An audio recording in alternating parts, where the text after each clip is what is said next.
pribilehiyo dili lamang sa pagtuo kang Kristo kundi sa pag-antos usab tungod ug alang kaniya. Nagsakripisyo na ita.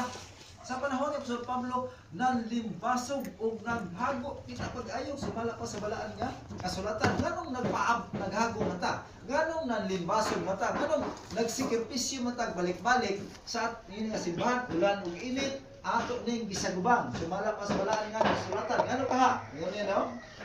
Tungod niini nang limbasog, naghago kita pag-ayo.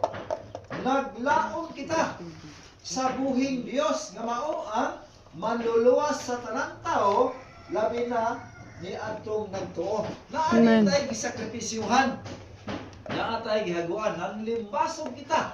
Sumala pa sa balaan nga kasulatan, naghago, naglaom kita. Kita mga Kristohanon, naglaom ta nga ang Dios nga atong gilagaran, ang atong Ginoo si Kristo, mubalik siya no? Mo na atong gilauman. Basaw na to sa Gipadayag kapitulo 22. 22, versikulo 11. Sumala pa sa Biblia no? Ingon siya diri.